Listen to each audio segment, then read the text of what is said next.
ದೇಶಾದ್ಯಂತ 75ನೇ ಗಣರಾಜ್ಯೋತ್ಸವದ ಸಂಭ್ರಮ ಸಡಗರ ಮನೆ ಮಾಡಿದೆ. ದೆಹಲಿಯ ಕರ್ತವ್ಯ ಪಥದಲ್ಲಿ ರಾಷ್ಟ್ರಪತಿಗಳಿಂದ ಧ್ವಜಾರೋಹಣ ಮಾಡಲಾಗಿದೆ. ಕೆಲವೇ ಕ್ಷಣದಲ್ಲಿ 3 ಸೇನೆಗಳ ಪರೇಡ್ ಶುರು ಮಾಡಲಿದೆ. ದೆಹಲಿಯ ಕರ್ತವ್ಯ ಪಥದಲ್ಲಿ ರಾಷ್ಟ್ರಪತಿಗಳಿಂದ ಧ್ವಜಾರೋಹಣ, ಇನ್ನೇನು ಕೆಲವೇ ಕ್ಷಣದಲ್ಲಿ 3 ಸೇನೆಗಳಿಂದ ಪರೇಡ್ ಶುರು ಮಾಡಲಾಗುತ್ತೆ. ಫ್ರಾನ್ಸ್ ಅಧ್ಯಕ್ಷ ಎಮ್ಯಾನ್ಯುಯಲ್ ಮ್ಯಾಕ್ರಾನ್ ವಿಶೇಷ ಅತಿಥಿಯಾಗಿ ಆಗಮಿಸಿದ್ದಾರೆ. ಹಲವು ವಿಶೇಷತೆಗಳಿಗೆ ಸಾಕ್ಷಿ ಆಗಲಿದೆ ಇವತ್ತಿನ ಪರೇಡ್. 3 ಸೇನಾಪಡೆಗಳ ಮಹಿಳಾ ಬ್ಯಾಚ್ ಪಥ ಸಂಚಲನವನ್ನ ನಡೆಸಲಿದೆ. ಇದೇ ಮೊದಲ ಬಾರಿಗೆ 3 ಸೇನೆ ಪಡೆಗಳ ಸಂಪೂರ್ಣ ಮಹಿಳಾ ಬ್ಯಾಚ್ ಪಥ ಸಂಚಲನದಲ್ಲಿ ಭಾಗವಹಿಸಲಿದೆ.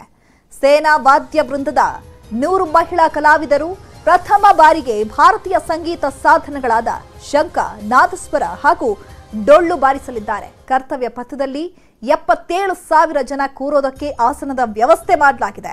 ಇದರಲ್ಲಿ 42,000 ಆಸನ ಜನಸಾಮಾನ್ಯರಿಗೆ ಹಾಗೆ 35,000 ಪಾಸ್ ಇದ್ದವರಿಗೆ ಮೀಸಲಿಡಲಾಗಿದೆ.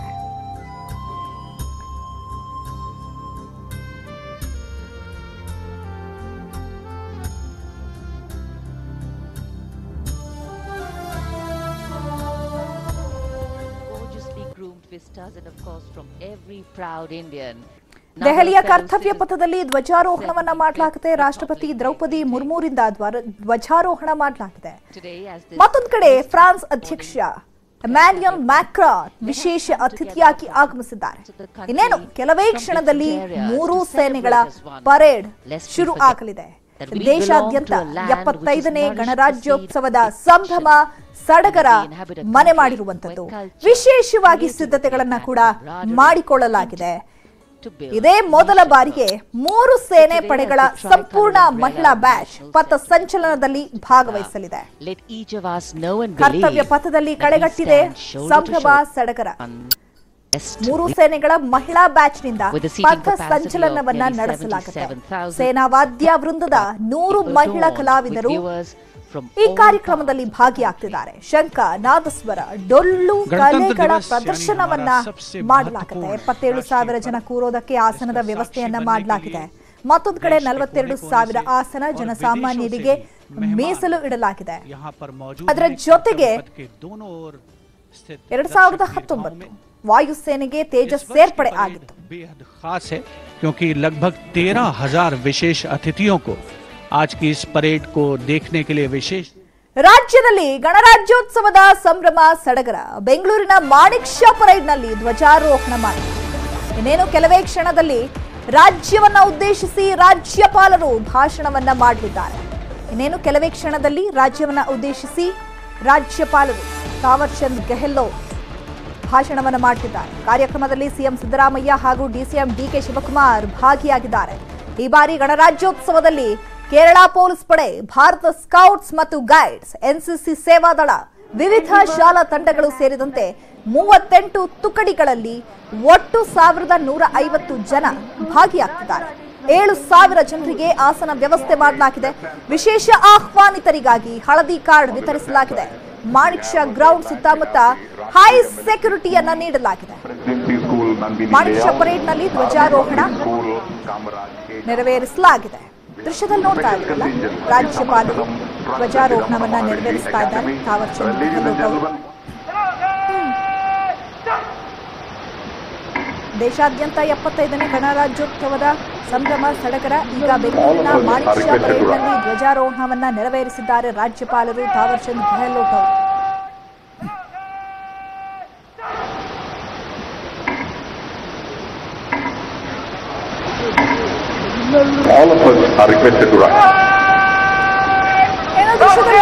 ದೆಹಲಿಯ ಕರ್ತವ್ಯ ಪಥದಲ್ಲಿ ಯಾವ ರೀತಿಯಾದಂತಹ ಸಿದ್ಧತೆಗಳು ನಡೆದಿದೆ. ಮತ್ತೊಂದು ಕಡೆ ಬೆಂಗಳೂರಿನ ಮಾಣಿಕ್ ಷಾ ಪರೇಡ್ನಲ್ಲೂ ಕೂಡ ಇವಾಗಷ್ಟೇ ರಾಜ್ಯಪಾಲರು ಧ್ವಜಾರೋಹಣವನ್ನ ನೆರವೇರಿಸಿದ್ರು. ಇನ್ನೇನು ದೆಹಲಿಯ ಕರ್ತವ್ಯ ಪಥದಲ್ಲೂ ಕೂಡ ಪರೇಡ್ ಶುರುವಾಗುತ್ತೆ. ಹಾಗೆಯೇ ಬೆಂಗಳೂರಿನ ಮಾಣಿಕ್ ಷಾ ಪರೇಡ್ನಲ್ಲೂ ಕೂಡ ಪರೇಡ್ ಅನ್ನು ಶುರು ಮಾಡಲಾಗುತ್ತೆ.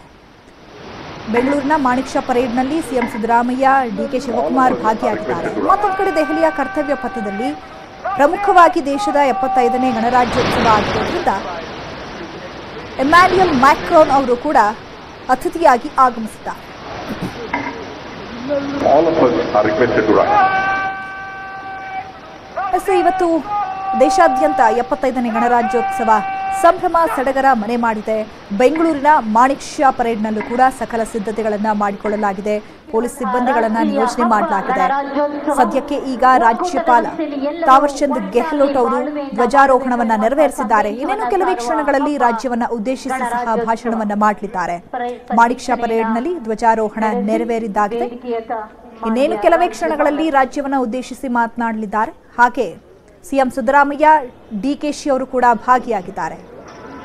ಮತ್ತೊಂದು ಕಡೆ ಪರೇಡ್ ಅನ್ನು ನಡೆಸೋದಕ್ಕೂ ಕೂಡ ಸಿದ್ಧತೆಗಳು ಆಗಿರುವಂಥದ್ದು.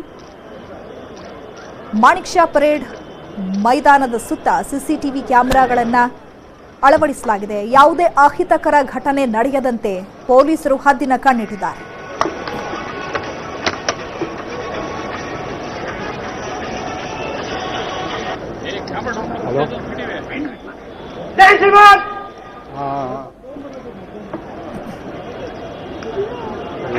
Ladies and gentlemen, the parade commander has given the salute and is returning to his position, and in a few seconds from now on he will order the parade to Vishram.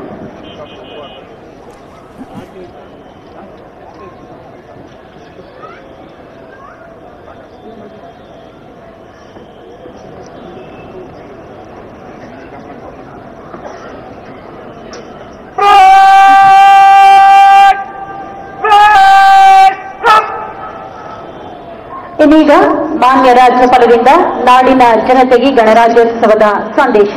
We'll now have the Republic Day message by the Honorable Governor of Karnataka, Shri Thawarchand Gehlot.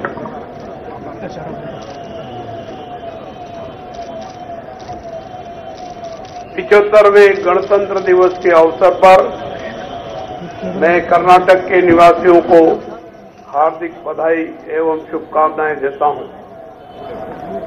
इस ऐतिहासिक दिन पर भारत का संविधान लागू हुआ था। भारत के नागरिकों को न्याय, स्वतंत्रता और समानता प्रदान करना, देश की एकता और अखंडता की रक्षा करना और आत्मसम्मान जीवन प्रदान करना संविधान का उद्देश्य है। इस प्रकार नागरिकों को अपनी समृद्धि के साथ साथ राष्ट्र के विकास में योगदान देने के लिए सक्षम बनाया गया है। मेरी सरकार संविधान की इन आकांक्षाओं को साकार करने के लिए कड़ा प्रयास कर रही है। मेरी सरकार ने कर्नाटक की जनता को आश्वासन दिया था कि हम 5 गारंटी योजना, शक्ति योजना, अन्न भाग्य, गृह ज्योति, गृह लक्ष्मी और युवा निधि कार्यक्रम लागू करेंगे।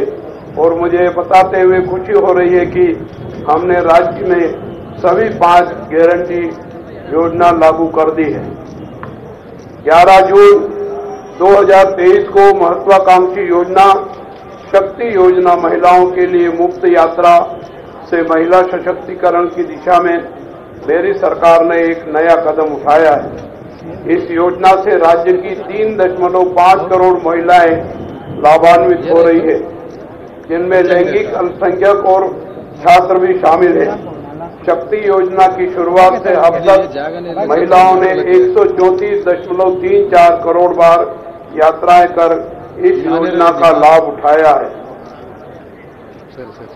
राज्य सरकार की महत्वाकांक्षी योजना में से एक अन्न भाग्य योजना के तहत अंत्योदय अन्न योजना और प्राथमिकता राशन वाउचर के प्रत्येक लाभार्थी को राष्ट्रीय खाद्य सुरक्षा अधिनियम के तहत वितरित 5 किलोग्राम खाद्यान्न के अतिरिक्त प्रत्येक लाभार्थी को अतिरिक्त 5 किलोग्राम खाद्यान्न वितरित करने के लिए राज्य सरकार प्रतिबद्ध है। इस प्रकार प्रत्येक लाभार्थी के लिए 10 किलोग्राम खाद्यान्न का प्रावधान किया गया है। वर्तमान में इस योजना के लिए आवश्यक खाद्यान्न उपलब्ध होने तक राज्य के प्रत्येक पात्र लाभार्थी को 5 किलो अतिरिक्त खाद्यान्न के स्थान पर 34 रुपये प्रति किलो दिया जा रहा है। यह राशि डीबीटी के माध्यम से परिवार के सदस्यों के बैंक खाते में जमा की जा रही है। जुलाई 2023 से नवंबर 2023 के अंत तक कुल 2,900.12 करोड़ रुपए की धनराशि पात्र लाभार्थियों को हस्तांतरित की गई है। दिनांक 1/7/2023 से लागू की गई गृह ज्योति योजना के तहत राज्य के प्रत्येक घर को प्रति माह 200 यूनिट की अधिकतम खपत सीमा के अधीन मुफ्त बिजली प्रदान कर रही है। इस योजना से राज्य के 1.50 करोड़ उपभोक्ता लाभान्वित हो रहे हैं और सरकार राज्य के सभी एस्कॉम को हर महीने 700 करोड़ रुपए की सब्सिडी एडवांस में जारी कर रही है। गृह लक्ष्मी योजना के तहत 17,500 करोड़ रुपए का अनुदान आवंटित किया गया है, जो राज्य में प्रत्येक परिवार की महिला मुखिया को 2,000 रुपए प्रदान करता है। योजना के तहत 1.17 करोड़ महिला लाभार्थियों को पंजीकृत किया गया है और उक्त लाभार्थियों को डीबीटी के माध्यम से कुल 8,181 करोड़ रुपए का अनुदान जारी किया गया है। सरकार द्वारा वर्ष 2022-23 में युवा निधि योजना के तहत स्नातक और डिप्लोमा धारक जो 180 दिन पूरे होने के बाद भी रोजगार नहीं पा सके, उन्हें क्रमशः 3,000 रुपये और 1,500 रुपये मासिक भत्ता मिलेगा और यह बेरोजगारी भत्ता 2 वर्ष की अवधि के लिए अथवा 2 वर्ष के भीतर रोजगार मिलने तक जारी किया गया है। यह योजना राष्ट्रीय युवा दिवस के अवसर पर स्वामी विवेकानंद जयंती पर लागू की गई है। इस प्रकार मेरी सरकार ने गारंटी योजनाओं को सफलतापूर्वक लागू करके अपना आश्वासन पूरा किया है। सूखा मैनुअल 2020 में उल्लिखित मानदंडों और प्रक्रियाओं के अनुसार कर्नाटक ने 236 तालुकों में से 223 तालुकों को सूखाग्रस्त घोषित किया है, जिनमें से 196 तालुकों को गंभीर सूखाग्रस्त घोषित श्रेणी में घोषित किया गया है। राज्य सरकार ने 195 सूखा प्रभावित तालुकों में सूखा राहत और शमन उपाय करने के लिए एनडीआरएफ से धनराशि की मांग की है। किसानों के संकट को कम करने के लिए सूखा घोषित तालुकों में प्रति किसान को 2,000 रुपये तक की इनपुट सब्सिडी राज्य सरकार द्वारा अंतरिम राहत के रूप में किसानों के आधार से जुड़े बैंक खाते में सीधे जारी की जा रही है। लगभग 30 लाख किसानों को लगभग 580 करोड़ रुपए हस्तांतरित करने की प्रक्रिया चल रही है। तहसील स्तर पर पीने के पानी और पशुओं के लिए चारे के प्रबंधन एवं सूखा राहत उपायों की निगरानी के लिए माननीय विधायकों के नेतृत्व में तालुक स्तरीय टास्क फोर्स का गठन किया गया है। सूखे के प्रभाव को कम करने और लोगों एवं पशुओं को पीने का पानी उपलब्ध कराने के लिए सरकार ने सभी आवश्यक उपाय किए हैं। फसल सर्वेक्षण कार्यक्रम कर्नाटक राज्य सरकार की एक महत्वाकांक्षी परियोजना है। वर्ष 2023-24 में कुल 268 लाख टका में से 559.57 लाख टका का सर्वेक्षण किया गया है और 96.85 प्रगति हासिल की है। रेताश्री योजना के तहत फसल संरक्षण के आधार पर बाजरा उत्पादकों को 10,000 रुपये प्रति हेक्टेयर की अधिकतम 2 हेक्टेयर तक के लिए प्रोत्साहन राशि डीबीटी के माध्यम से प्रदान की जा रही है। मोटे अनाजों के संस्करण, ग्रेडिंग मूल्य, संवर्धन, पैकिंग और ब्रांडिंग को प्रोत्साहित करने के लिए बाजरा संस्करण मशीनरी को 50% या अधिकतम 10 लाख रुपए की सब्सिडी प्रदान की जा रही है। कर्नाटक रेता सुरक्षा प्रधानमंत्री फसल बीमा योजना के तहत 2023 मानसून सीजन के लिए बुआई विफलता और अंतरिम फसल बीमा मुआवजे की तहत बीमा कंपनियों द्वारा अब तक 6.77 लाख किसान परिवारों के लिए 459.59 करोड़ रुपए का फसल बीमा मुआवजा निपटान किया गया है।